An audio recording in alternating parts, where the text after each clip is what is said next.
Tadi ada satu orang hantar mail kat saya daripada Putrajaya. Dia hantar mail satu klip video cerita tentang satu orang daripada Romania. Orang daripada Romania. Dia ni orang bukan Islam. Dia cerita macam mana dia boleh masuk Islam. Dalam video satu short video, very inspired. Kita rasa satu inspirasi bila tengok. Romanian ni, satu orang Romania. Dia kata dia satu hari pergi Turki.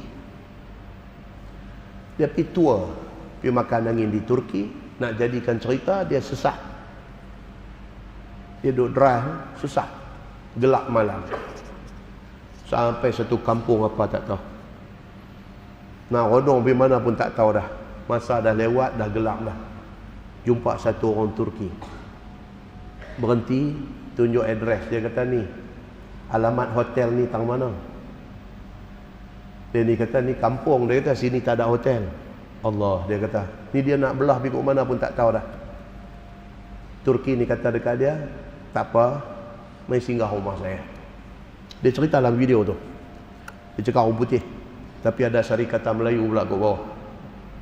Okey. Orang yang pandai orang putih tak payah baca sarikata, dengar ya. Dia kata tak apa, mai rumah saya. Ni. Romania ni pun pergi rumah dia. Dia kata sampai rumah gelap. Tak ada lampu. Orang kampung. Masuk. Dia suruh bini dia masak simple-simple. Bagi makan lagi dekat kau ni. Dia ni husband wife. Romania ni laki bini. Lepas makan malam yang simple, dia kata tak apa tuan. Tuan tidur sini. Kami tidur bilik lain. Dalam rumah tu dia ada dia, isteri dia, mak dia, satu orang perempuan tua lagi dengan 5 anak. Tu dalam rumah tu, 8 orang mereka. Dia kata tak apa, tidur sini. Kami tidur bilik lain. Dia ni pun dengan gelap apa semua, tak apalah, tidur. Cerah esok, dia nak continue perjalanan dia. Dah cerah, dia pun keluar. Keluar tengok.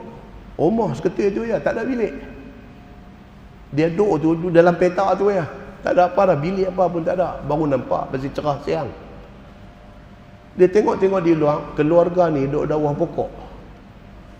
Dia, bini dia, mak dia dengan 5 anak dia, mereka pergi tidur di bawah pokok.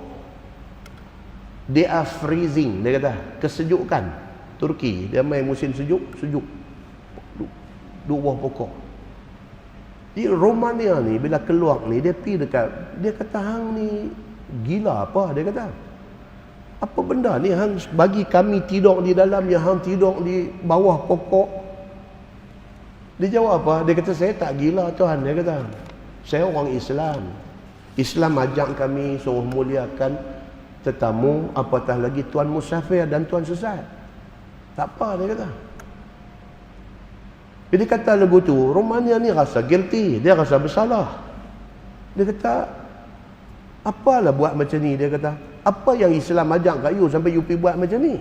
You sacrifice diri you, keluarga you, anak you yang kecil-kecil, pergi duduk bawah pokok kesejukan, bagi kami 2 orang duduk dalam rumah. Apa Islam ajak kat hang sampai hang buat macam ni? Dia jawab balik dekat Romania ni, dia kata, saya tak apa pandai pasal Islam ni. Cuma kalau tuan nak tahu tentang Islam, tuan baca Quran. Dia kata ada Quran, tuan baca. Itu yang Islam suruh buat. Saya tak pandai, saya tahu sikit-sikit je. Hak saya tahu ni saya buat. Dia kata, Masya Allah. Isteri Romania ni menangis lah. Dia menangis lah. Dia tengok ada manusia yang dia tak pernah jumpa di negeri dia. Macam ni orang ada di Turki, sanggup bagi dekat orang yang musafir sesat ni duduk dalam rumah, mereka pergi duduk keluar, duduk sejuk di bawah pokok. Dia kata apa ni? Menangis bini dia ni. Romania ni, dia jadi satu benda dalam diri dia. Dia nak tahu tentang Islam. Apa benda ni? Islam ni sudah buat apa kat mereka ni sampai nak sacrifice diri macam ni untuk orang yang tak kenal? So dia kata, I immediately, dia kata went to the bookstore apa semua, dia cari Quran terjemahan, dia cari daripada kemen buku hadis pula, dia kata dia baca. Dia baca benda tu, dia kata untuk 2 bulan. Dia kata continuously. Dia baca buku tu non-stop. Dia baca Quran, dia baca terjemahan ni. Dia baca terjemahan Quran. Dia buka buku hadis, dia baca. 2 bulan dia spend masa untuk tu saja, dia kata. Selepas 2 bulan tu, Tak tahu dia kata, dia jadi macam mana ke, dia masuk Islam. Ni Romania ni, dalam video tu. Mau saya lagi bagi nombor telefon. Dia kata dia tak tahu benda satu pelik punya perasaan ada dalam diri dia. So finally dia masuk Islam 17 hari bulan 1 tahun 93. Cerita lama. Dia masuk Islam 17 hari bulan 1 tahun 93. Dia masuk Islam. Bila dia masuk Islam, dia start dakwah. Dia ajak orang lain masuk Islam. Dia kata di Romania ada 80,000 orang Islam. Dia kata, tapi dia tak jumpa macam ni menjadi Islam. Lagu kita Islam ramai. Dengan dalca, dengan kuah campur, dengan apa ni Islam kita ni. Kaki menipu dengan kaki, semua ada kat kita ni. Kalau orang tengok kita ni tak tanya dengan Islam ni. Dia ni duduk di Romania, ada 80,000 orang Islam. Dia kata dia tak jumpa pun macam ni punya Islam. Tapi dia pergi jumpa di Turki, satu orang Islam macam ni. Tak cakap pandai tentang Islam, tak mengaku, tak dabik dada, tak pukul dada, kata dia banyak pengetahuan tentang Islam. Tapi apa yang dia praktis ni menyebabkan kawan ni nak masuk Islam. Kau ni pergi cari, pergi baca, pergi apa, terbuka hati dia. Dia kata dan dia masuk Islam. Lepas tu dia keluar daripada Romania, dia pergi dia kata dia pergi ke 112 buah negara pergi berdakwah. Ni Syekh Romania ni. Tuan-tuan boleh tengok dalam video tu. 112 buah negara, dan dia kata yang masuk Islam tangan dia 1,000 orang. Dia kata 1,000 orang masuk Islam di tangan dia. And finally dia balik ke negara dia, ke Romania. Dia raise satu fund, dia buat satu Islamic Center untuk nak terang Islam dalam bentuk yang praktikal. Bukan Islam cakap-cakap dalam bilik kuliah, bukan Islam yang cakap-cakap dalam bilik aircon, bukan Islam yang berteori bermacam-macam di dalam bilik mesyuarat, bukan. Dia nak Islam yang praktikal.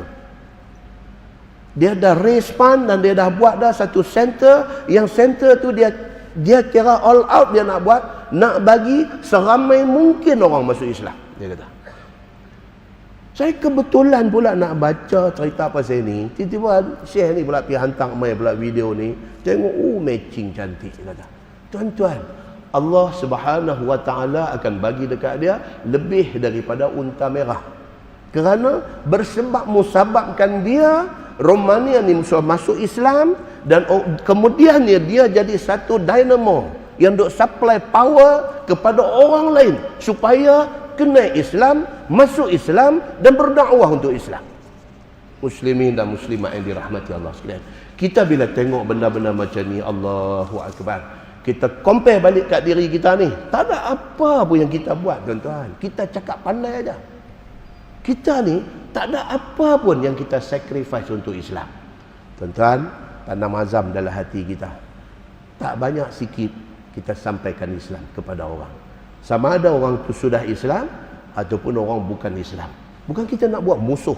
Kita tak mau tengok Cina, kita nak musuh dengan dia. Kita tak mau tengok India, kita nak musuh dengan dia. Tapi kita tengok mereka ni sebagai aset yang berharga. Dekati mereka, sembang Islam dengan mereka. Dan yang paling utama, tunjuk contoh kita ni.